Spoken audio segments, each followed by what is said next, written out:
Well, I'm back. Today I'm going to review two cameras because they're so similar. There's no sense in splitting them up. They're both Kodak Brownie cameras. This one is called the Target Brownie 620, and this one is called the Brownie Target 620. So as far as I'm concerned, these two cameras are, I don't want to say identical, but I don't really see any differences between them. Why there are two models, I don't know. Other than they were made at different time periods. This one was made starting in 1941 until 46. This one was made starting in 46 until 52. The only other thing that's different about these is the faceplate. That's a slightly different graphic design on it. And this one, the Target Brownie 620, was made in the United States, and the other one was made in Canada. I have no idea if that's significant at all. These are Kodak Brownies. They're of the box camera variety. The earlier Brownies were of the box kind that were made either out of cardboard or wood and covered with leather or some kind of leatherette thing. I'm not sure if it's actually leather, but I'm going to show you the ins and outs of this camera, but I'm also going to show you how to clean and possibly fix the viewfinders on these, because a lot of these cameras that you find on the internet will say it's in good condition except you can't see through the viewfinder. So I'm going to show you how to do it. It's real simple. All you need is a jeweler's screwdriver and possibly some glue, and also you need some kind of glass or lens cleaner, something like this, which is used for eyeglasses and whatnot. And so first thing about these cameras is you've got a little handle on top. Feels like it's made out of plastic. These cameras have two viewfinders. If you're using it in this orientation, you're going to be taking a photograph for portrait orientation. Portrait as opposed to landscape, I'm talking about, not a person. And for that purpose, you'd use this viewfinder. Then if you're going to take a portrait in landscape mode, so you're side to side, you're horizontal, landscape mode, you then use this viewfinder. So you get one for portrait, one for landscape. It's very simple. This viewfinder looks through this lens, and this viewfinder looks through this one. So the shutter on these cameras is very similar, very simple, I should say. It's spring-loaded. You press this down. It's a lever. It's spring-loaded like this. And there are two metal plates in there that do that, like that, kind of. And this lever here, that's the shutter release. And this one here is for taking time exposures or long exposures. So that would be the bulb position. And you can see, if I now throw the shutter release, you see it opens. As long as I have it held down, it's open until I release it and it closes. Unfortunately, this camera doesn't have a tripod port on it. So you got to lean it up against something or just have very steady hands. The only other exposure control, these cameras have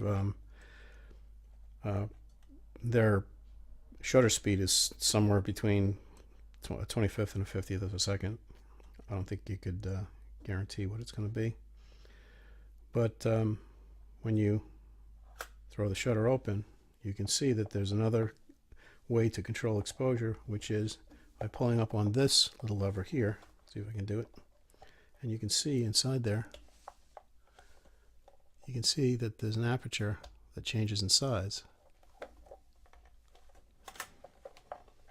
Let me do it again.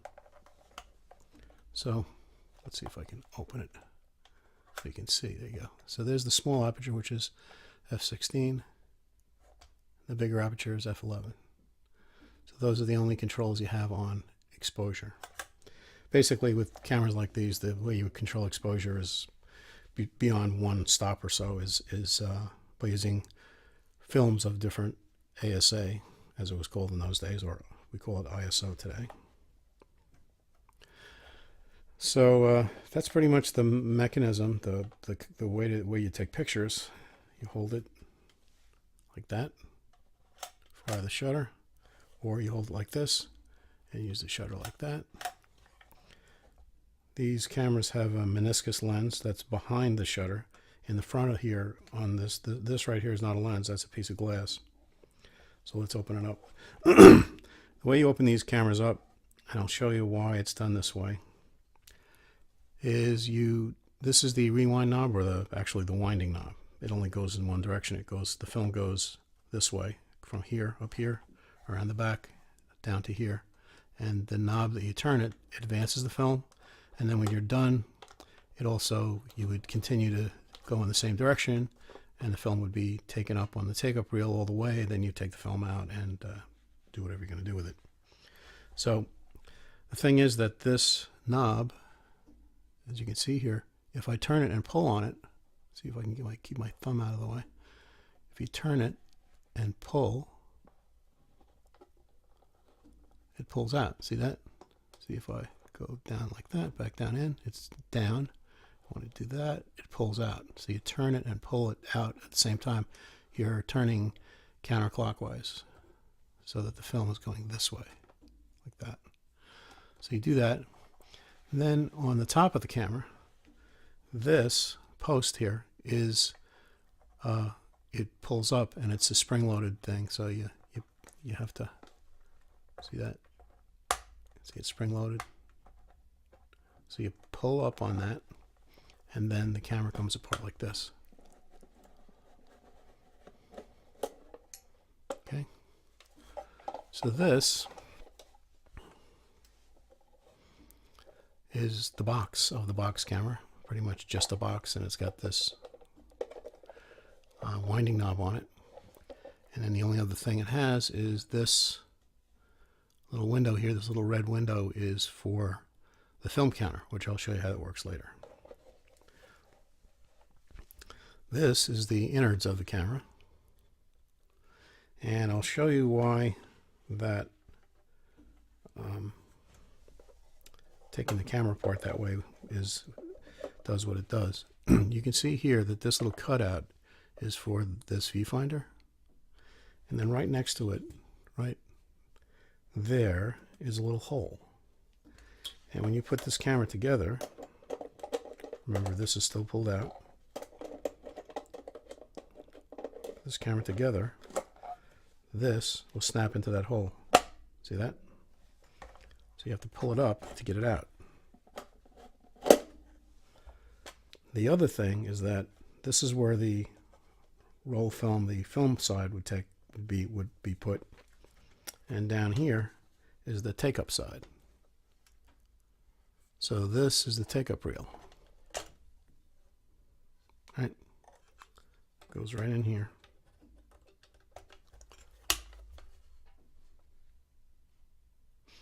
So it's like this. The camera goes together like this. If you look down here, let's see if I can put this down here. If you look, this is where the winding knob is, and if you look right here, where opposite where this knob would be, right here, that's the end of the take-up spool. So you pull this out here, and you see how the end of the take-up spool has has a keyhole in it. It's a circular hole, and it has two extensions to the hole. And if you look at this,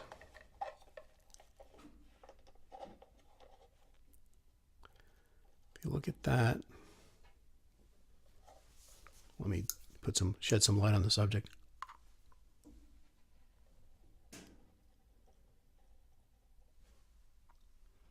You can see how that's the end of that is a key. It's a protuberance. It's a little cylinder with two protuberances sticking out of the sides, and those fit into the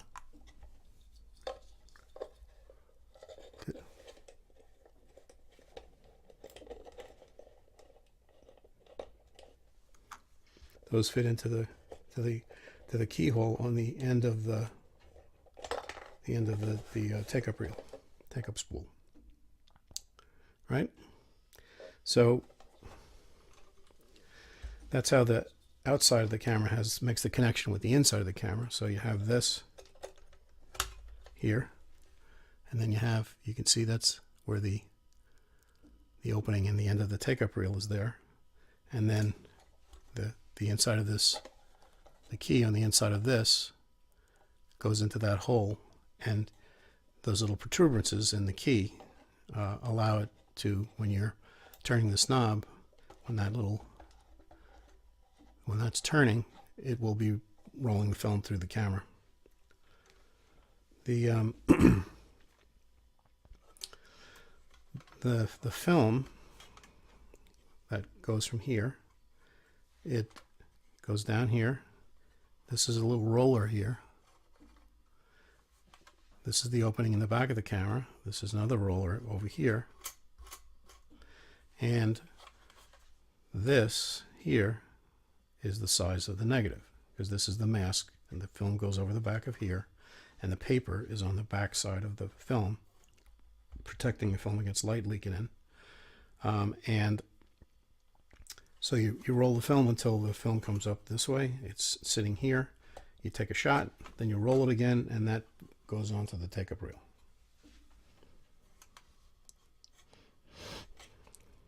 So it's very simple.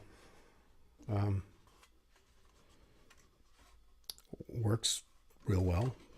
The only caveat to using this business. Whoops, I gotta do this first. Is that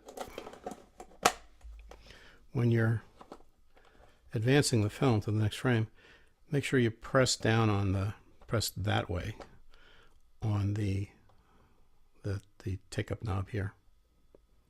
As you're doing it, a little bit of pressure towards the body of the camera, and that prevents it from popping up like this and popping up off of the key at the end of the film reel. So yeah. So one other thing is that sometimes when you're advancing the film, you may think it's advancing, but it's not really, because it's not hooked in. It didn't catch into the little keyhole. So the way most of these cameras work is that this little hole here, it's got a red filter on it to prevent the film on the inside from being exposed. And you can see the counter, if you will, on the back of the film through the little hole. And I'm going to show a little bit about how that works with various cameras also. So that's pretty much. P.S. I forgot to mention what the negative size on these cameras are. They're both the same. They're 2 1/4 by 3 1/4, and that comes out to 57 millimeters by 83 millimeters. So the negative on these cameras is pretty big. It's almost as big as that Zeiss camera I was showing you before, which is a 6 by 9. And the negatives on these are big enough that you could contact print them, and they would make a decent sized print. So I just thought I'd throw that in there too. Take care.